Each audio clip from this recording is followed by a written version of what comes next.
A bidding conference is underway in the village of Houchen in Wuyi County, Zhejiang. Up for grabs is the contract for an environmental cleanup project. 那武义县白杨街道后城村的环境保洁项目，现在投标现在开始，一共交了4个公司的标书。那么根据交标文件的规定，首先是那个进行资格审查。 Among those in attendance is Chun Yuefu, the director of the Village Affairs Supervisory Committee. This is his second year in the post, having been elected in 2020.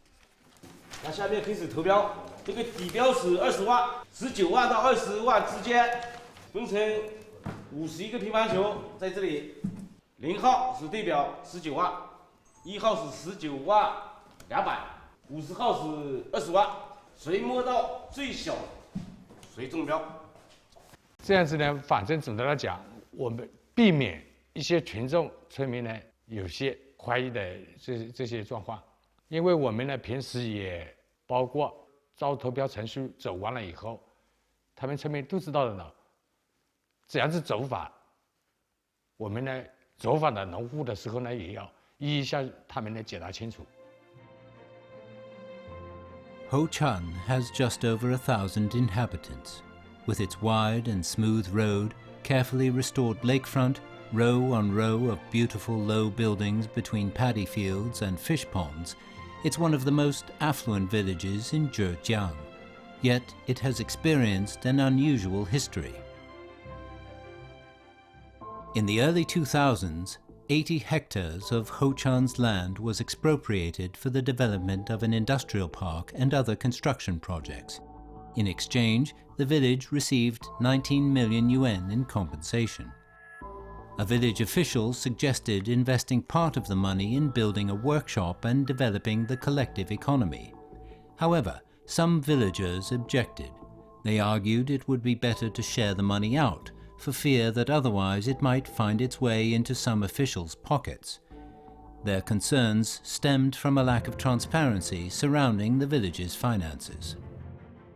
In 2003, Chun Yu-cho was a member of the village party committee. She found herself attending meetings day and night to work out what was the best way forward for the village. Chun, having started out as the director of Houchen's Women's Committee at the age of 19, has been a local leader for over 40 years and knows the village inside out. A month of discussions led to the Village Fiscal Management Supervisory Group being set up. Its members were elected by the villagers through a secret ballot. This third-party, independent body overseeing financial affairs was the embryonic form of the village's Supervisory Committee, the first of its kind in China. Being subjected to supervision by the committee encourages village officials to be more proactive. 像以前04年以前，怕村干部乱花钱，到现在呢。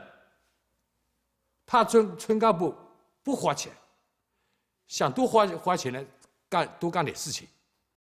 Today, every resident, whether via a TV at home or using a mobile phone, can check the village's monthly financial statements, in which income and expenditure are clearly detailed.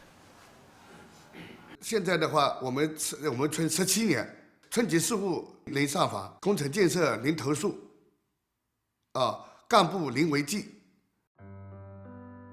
If one of the criteria for judging a system is whether those living under it are happy or not, then in Houchen's case the response is resoundingly positive. Of the changes that have transformed the village in the past 17 years, one of the best received is the improvement in the life of the elderly. Back in 2004, after the Village Affairs Supervisory Committee was established, it was agreed that half of the village's collective income each year would be divided among the residents. This means that today, every villager who has joined the cooperative shareholding scheme receives a 2,400 yuan annual bonus. For those aged over 60, the bonus is 3,000 yuan, and they are also entitled to a free trip to Beijing. In addition, the 144 people over 70 enjoy 2 free meals a day at a special canteen for the elderly. Houchen continues to explore ways of allowing villagers to participate more widely in grassroots self-government. The Houchen experience, as it's known, has now spread to other villages across the country. It's acknowledged as a model for rural governance in China.